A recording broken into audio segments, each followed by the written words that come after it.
Hey everyone, this is Amy from Elysian Acres Soap. Today I am going to show you how I made Bruce, your friendly neighborhood great white shark. So this is a layered design made with scrapers. These are scrapers that I cut pretty quickly out of just some scrap plastic because I wasn't sure if I was going to love this design. So I didn't want to bother to 3D print them properly. I just cut them out real quick. And you can do that with any design that pops in your head. Just play around with it. I also did need to print these extruder discs to be used with my large soap dough extruder from I Dream in Soap. So you could see that's the top set of teeth and the bottom row of teeth. So speaking of that extruder, this is one of my absolute favorite tools ever. It was made by Lisa at I Dream in Soap. And what it is essentially a caulking gun, if you will, except it has an enclosed tube and a screw-on cap at the end that allows you to insert different cut dies and extrude them with soap dough. So here's my soap dough. I actually made this several months ago, but as long as it's kept airtight, it'll stay pliable for you. And so what soap dough is regular cold process soap that is simply not allowed to harden. You just keep it airtight while it is going through the saponification process, and that keeps it in a pliable state, much like modeling clay, kind of Play-Doh-y. So you just insert it in the extruder, get rid of that empty space, and then you are all set to extrude different shapes.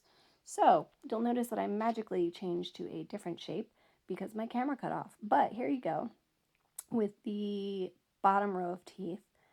So it's really simple to use this tool. You just help it stay as flat as possible while you're extruding, and then cut it to the length of your mold, and you're all set. I do allow it to dry for a couple hours after extruding and before I usually put it into my batter just to help it harden up a tiny bit and not go floppy on you before you put it in your loaf. So now we're ready to make some soap. I, of course, am a goat milk soap maker, so I am pouring my lye onto frozen goat buttermilk right now. Now, you might notice that I am doing this a bit differently than I have done in some of my previous videos.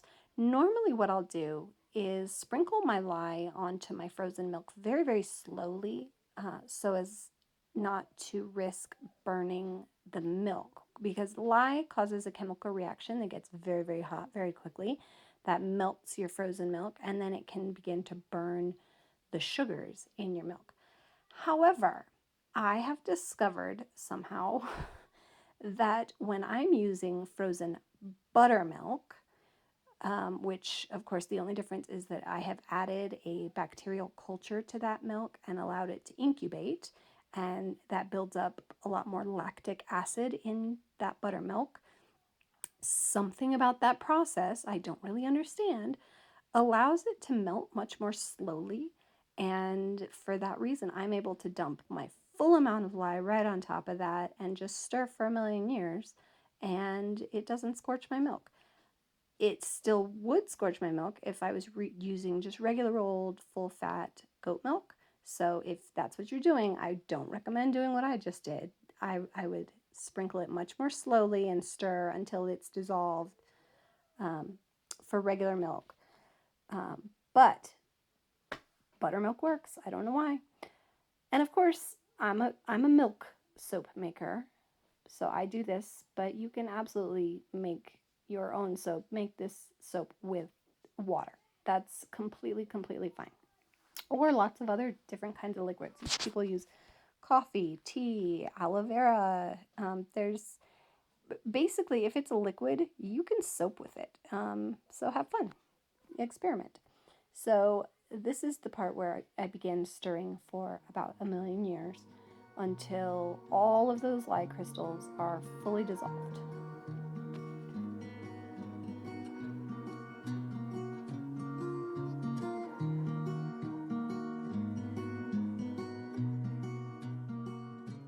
Okay, now that it's fully dissolved, giving it a little scrape, and we're ready to incorporate it into our oils and butters. So I have my oils and butters pre-measured and mixed and melted already. I'm adding a little bit of kaolin clay to add a nice slip to the soap. And I also infused part of my olive oil in this recipe with indigo powder to give it a nice blue color. So because I knew that Bruce was going to be mostly just shades of blue and gray and black, I went ahead and infused that indigo so that my lightest layer is this kind of dusty blue color, and every other layer after that was either going to get darker or bluer. So it was okay to just go ahead and mix it all into my base recipe here, and it worked out great. And now in goes that lye solution, that lye and milk solution. And I want to point out right now that I am not going to stick blend this at all at this point. I am using my blender just as a mixing tool, but it is not on. I am not blending. The reason for this is I do not want this batter to reach emulsification yet. My recipe emulsifies very, very quickly, and then it can start moving very quickly after that. But because I am making a layered design and I want lots of working time between the layers, I am not bringing that to emulsification yet at all. Instead, I am simply mixing very gently to incorporate the lye and the clay and all of my oils and butters so that you get a good incorporated mixture, but they are not yet emulsified. They are not yet beginning the chemical process of becoming soap. So for my very first layer, this is going to be my oceany blue layer.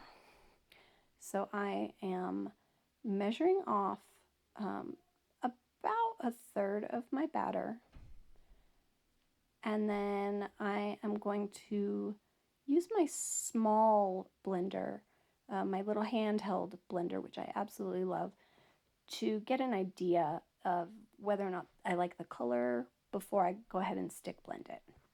Another thing I wanted to point out is that I'm using an accelerating fragrance in this recipe.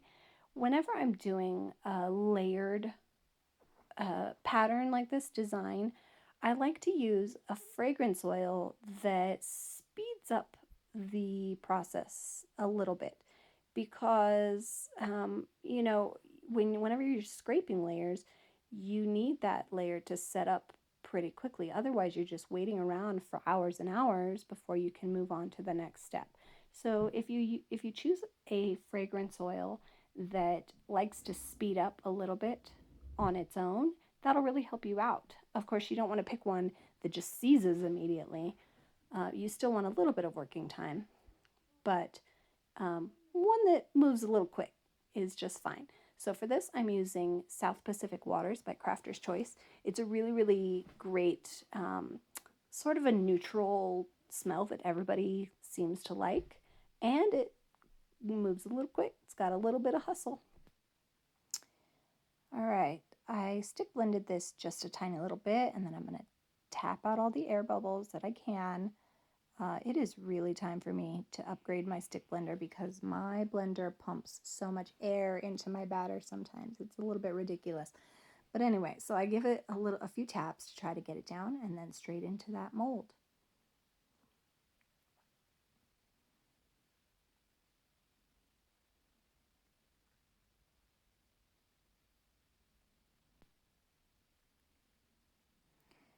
This is only about 3 or 4 minutes later. It was really not much later at all, and that is thanks to that fragrance oil that accelerated things a bit and helped it set up much more quickly than it would on its own, and it's ready to scrape. So the only tricky part about these scrapers, of course, is that you don't want to use way too much batter. So as you could see, I went with the lowest level of batter that I could, and then you just kind of smush it up the sides and keep scraping over and over and over until it's beautiful. That way you don't have a whole lot of extra batter that you have to scrape out and use for something different. And now I am marking the level that I want the eyes. I know I didn't show you that process, but it was the same process as extruding the teeth. And they're just black soap dough that I used with an extruder with just a simple medium-sized circle. So it's just a long tube of black soap dough essentially. And I'm setting those eyes in. I'm pressing them gently into the sides because I want them to adhere, but I don't actually want them to break through that level.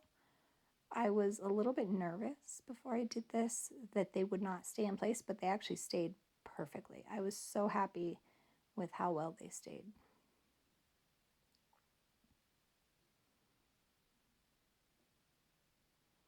And now it's time for the next layer.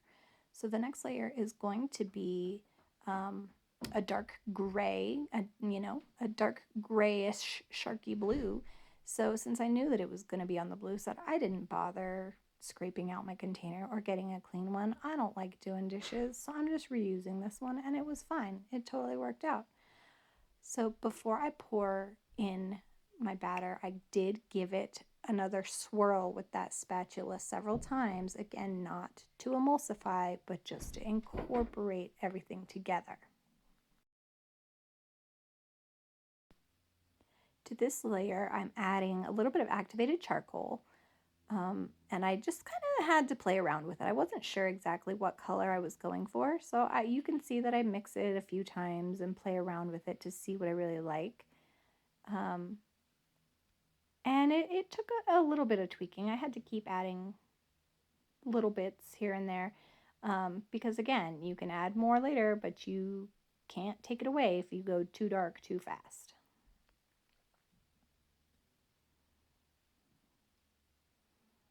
And also, here's just a little squeeze of titanium dioxide that's dispersed in water. I wanted it to add a little bit of opacity to that gray, and I was actually really, really happy with the color that it came out.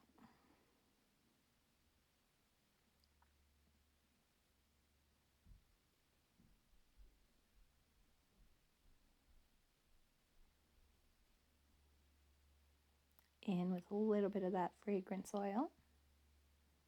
And I did pre-measure that fragrance oil, and I knew how much I needed to add to each layer, guys. I just want you to know that I'm not winging it and pouring it in willy-nilly. That is important because fragrance oils do have a usage rate that is a safe level, and you do want to stay within that in each layer of your soap. And again, tap out all those air bubbles. And I just very, very slowly started adding this layer. Again, I was very worried about those eyes. I was worried that the weight of this soap on top might push them out of place, but they held up great. It was awesome.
And now it's time for the next layer. So again, just gave it a stir before pouring out the next layer of batter. I wanted it to be a lot whiter on this one, so a lot more titanium dioxides going into this layer. And then a tiny bit of Celestial Silver mica from Nurture Soap. They call it a silver. It's really just like a lovely, dusty light blue. And then with the fragrance oil. Now my batter at this point, even though I never emulsified it in the larger pot, it's already beginning to emulsify on its own. And I don't know if you can tell in this video, but it was already starting to come to trace just from this little tiny bit of hand blending.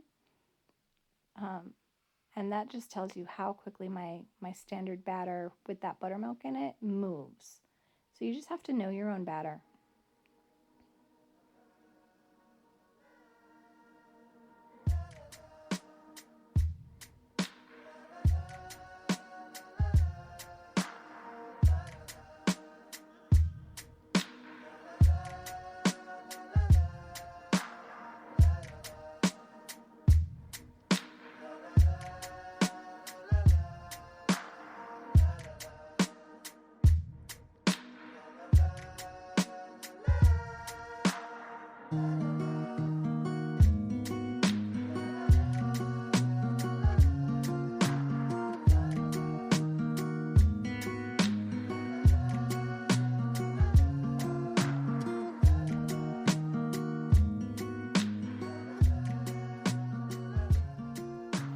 After scraping for what felt like about an hour, it wasn't an hour, but it felt like it. It was so much scraping and playing around with it. It is time now for the very, very tiny red layer that's going to act as the gums of the shark. And also, it's going to kind of act as the glue to make sure that my top row of teeth stays in place. So I've just got a teeny tiny bit of batter, and I added a little brick dust red mica from Nurture Soap into there. And it ended up being the absolute perfect color.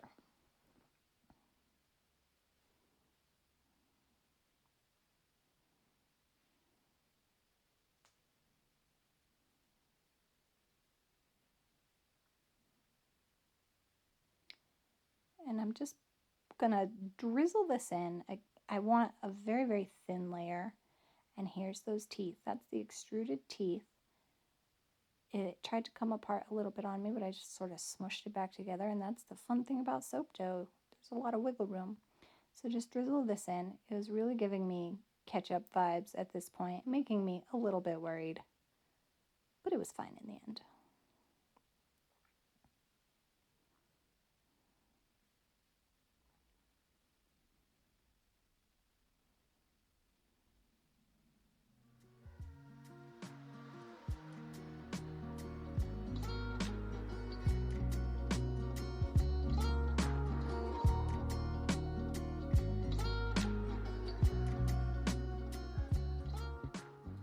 And in with those teeth. Now this is why I allowed those embeds to harden a little bit before I made my soap, so that I would have the ability to push down on them without that soap dough just smushing completely. So just a couple hours was all they needed to firm up enough that I could press them down into the mold like this.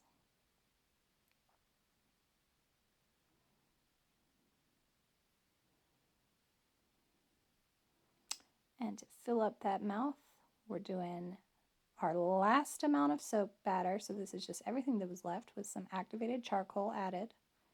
And the last of my fragrance oil is going to go in there. And it's done.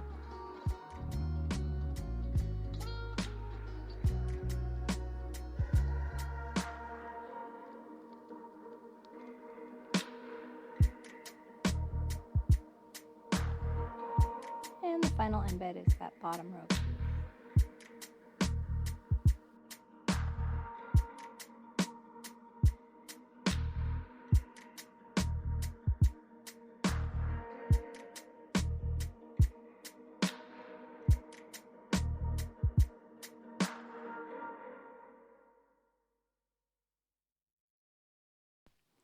Here it is the following morning, ready to unmold.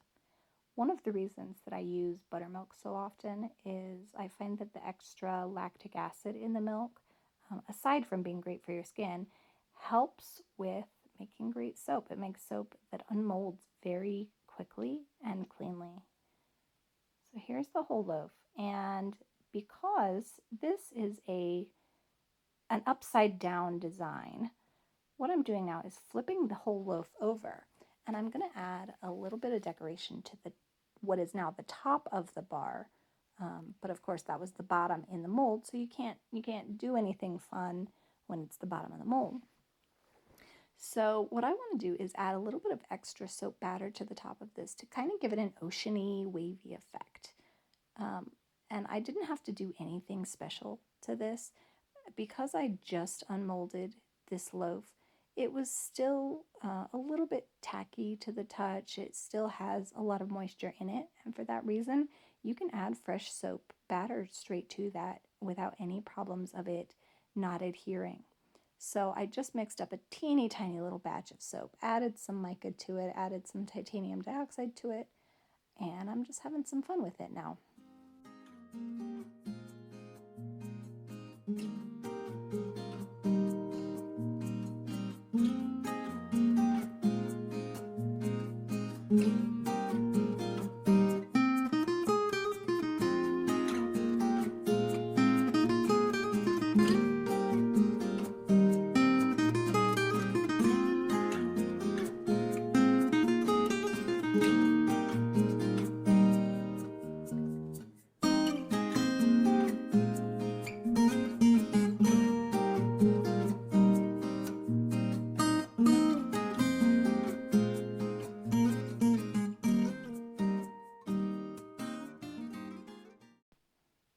And now it's time to cut it.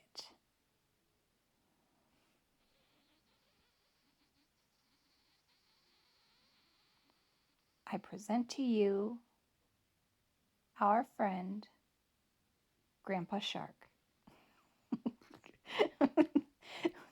That embed didn't make it quite to the end of that loaf, and so my first cut there really made me laugh. Poor little gummy Grandpa Shark. It gets better though. Here we go.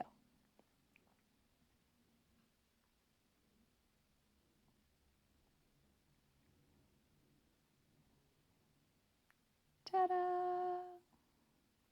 Meet Bruce.